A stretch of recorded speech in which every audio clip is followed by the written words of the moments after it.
Belfort committed large-scale financial schemes through his brokerage firm Stratton Oakmont. Belfort's crimes included market manipulation, where he used the pump-and-dump method to falsely inflate stocks and sell low-value stocks at unfair prices. Belfort used the money laundering model to hide his fraudulent finances. He used Swiss bank accounts and loopholes like Regulation S and transfer pricing to move money internationally, making it to appear legal. His lifestyle was full of expensive activities. He maintained employee loyalty through sharing these immense profits with his staff. Belfort established several fraudulent companies to further his control and income using bearer companies. He avoided government intervention for years through manipulation, bribery, and exploiting legal loopholes. After a 4-year investigation by the U.S. Exchange and Securities Commission and the FBI, Belfort managed to evade capture until he was finally convicted. He was forced to sell Stratton Oakmont and pay $2.5 million. Additionally, he was ordered to pay $110.4 million in restitution and was sentenced to 4 years in prison. The pump-and-dump method is a tactic used to maximize earnings for brokers at the expense of investors. This is done through aggressive, misleading, and false statements to artificially inflate the price of stocks and get investors to believe they are putting their money towards a stock that will largely benefit them, when in reality they lose their money and the broker receives financial gain. Using Swiss bank accounts was key to his scheme, as they enabled discreet and efficient money laundering. He involved family members, including his aunt, to move money across the border and depositing it into these accounts, all while avoiding detection by the U.S. government. Belfort's money laundering involved 3 phases: placement, layering, and integration. First, he inserted illegal funds into the banking system by buying high-value items and depositing money into Swiss bank accounts. Then, he transferred money through multiple accounts to obscure its origins. Finally, he funneled the cleaned money back into the legitimate economy. He set up several fake businesses globally to disguise these transactions as legitimate. A Swiss banking expert helped ensure these funds appeared legal using bearer companies, which distanced Belfort from direct ownership but maintained his control. Jordan Belfort entered stockbroking at the age of 19 and began in penny stocks. His success within penny stocks quickly led him to being extremely successful in the field. He also befriended his mentor, Stefan Drescher, who was also as driven as Belfort, and together they began their boiler room brokerage. Because they were able to make money so easily, many young men who aspired to be like Belfort quickly wished to join their company, and so began Stratton Oakmont. Belfort began his stock market career by founding a boiler room brokerage, which evolved into the well-known Stratton Oakmont. This firm attracted businessmen that were driven with high earnings, drug use, and parties. Stratton Oakmont's aggressive and fraudulent pump-and-dump tactics led to these massive profits. Stratton Oakmont's success allowed Belfort to create more brokerage firms, increasing his wealth and influence.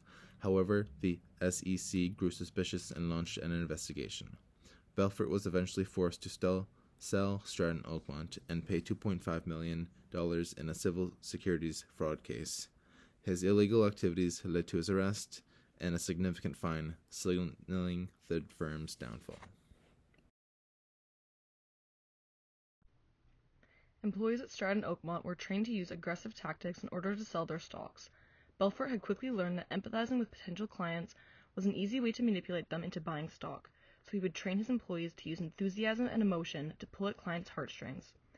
Employees would also use false pretenses to sell low-quality stocks at high value. Belfort believed that every phone call was a sale, so his employees were trained to be persistent until a client agreed to buy into a stock. Belfort led a high-class lifestyle using his extensive illegal income. He had parties, used drugs, and played with helicopters and yachts. At Stratton Oakmont, these types of festivities were a common part of the culture. Another expense that Belfort indulged in was maintaining a collection of fancy cars. He maintained his employees' loyalty by sharing his wealth by providing them with drugs, crazy events, and parties. Belfort also used his earnings to bribe, exploit, and avoid government intervention for several years. He used his wealth to purchase high-end real estate, go on expensive trips, and purchase high-priced fashion. The United States Securities and Exchange Commission became suspicious of Belfort around the time he began to launder his money. The SEC had reason to believe that Belfort was using the illegal pump-and-dump method alongside aggressive sales tactics to quickly gain profit, and this caused many suspicious large and unexplainable financial transfers. It took the SEC 4 years to conclude their investigation. Belfort was ordered to pay $2.5 million to the civil court case. Around this time, the FBI was also investigating Belfort on account of money laundering. Though suspicions were high, the FBI was struggling to gather enough concrete evidence to convict and charge Belfort. Because Belfort was hiding his earnings in a Swiss bank account, dual criminality was needed to convict him. Dual criminality is when two countries must agree that an illegal activity is occurring in both countries, and it was difficult for the FBI to convince the Swiss government that Belfort's activities were in fact illegal in Switzerland. However, after a long investigation, the Swiss government declared dual criminality, the FBI obtained concrete proof of Belfort's money laundering schemes, and he was arrested. Belfort was sentenced to 4 years in prison and ordered to pay a $110.4 million fine. Belfort used the Regulation S loophole that let him guide transactions that occurred outside of the USA to escape any type of U.S. restrictions. This loophole gave him the ability to manipulate the U.S. stock market in ways that he never would have been able to through an American business. Belfort used a method called transfer pricing that let him move money between American and Swiss companies that he was overseeing, as it created fake transactions as a front to hide the real transactions that were being made. This method involved one of his Swiss companies purchasing goods and or services from one of his American companies without any type of paper trail whatsoever. By orchestrating multiple false businesses internationally, Belfort was able to move around large sums of money behind a curtain of legit business dealings, making his income challenging to track for the authorities. Belfort was able to evade criminal responsibility for many years. This is due to multiple factors. First, the FBI would often attempt to gain information from low-level Stratton employees. However, these low-level employees were extremely loyal to Belfort due to his manipulation and bribery, and they believed that they would quickly move up within the company at Stratton, so they did not give any valuable information to the FBI. Belfort also paid off accountants, fellow stockbrokers, and any other individual of financial specialty. These individuals were paid to keep quiet or join Belfort with the promise of riches and wealth. Both countries, the USA and Switzerland, had to label Belfort's offenses as dual criminality for the U.S. investigators to uncover illegal funds. This label requires both countries to view the crimes committed as illegal. Unfortunately, during that time, the Swiss did not view Belfort's actions to be a crime, countering the states and delaying the investigation. This roadblock led the U.S. investigators to increase their efforts immensely to prove that Jordan Belfort was deserving of punishment for his crimes in the eyes of Swiss law, and eventually they were able to do so.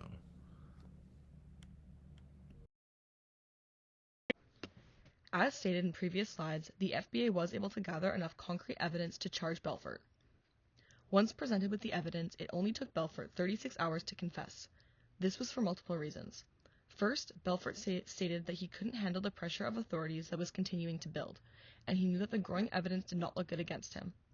Second, he knew that continuing to fight would only worsen his situation and hoped that by confessing he would be able to take a lesser sentence or a plea deal. Lastly, Belfort wanted to lighten the repercussions on his family. He didn't want his children especially to suffer from his mistakes. He stated that his confession was emotionally charged and that he felt an immense amount of relief once he had confessed. His cooperation with authorities did end him with a much lesser sentence than if he would have continued to try and dodge the repercussions of his actions. To summarize Belfort's crimes, he utilized the pump and dump method to deceive innocent investors to make unethical profits. He utilized young businessmen that were driven to trained them to be aggressive and deceitful while selling low quality stocks. Belfort used Swiss banks to launder money out of the States with assistance from family and acquaintances, and after a 4-year-long investigation done by the SEC, which led to Belfort selling Stratton Oakmont and paying $2.5 million. Belfort also paid off and manipulated peers and employees to help him pull off these schemes, and after an investigation concluded by the FBI, after years of watching him closely, he was arrested, and it took him 36 hours to confess to his crimes, and was sentenced to 4 years in prison and ordered to pay a total of $110.4 million.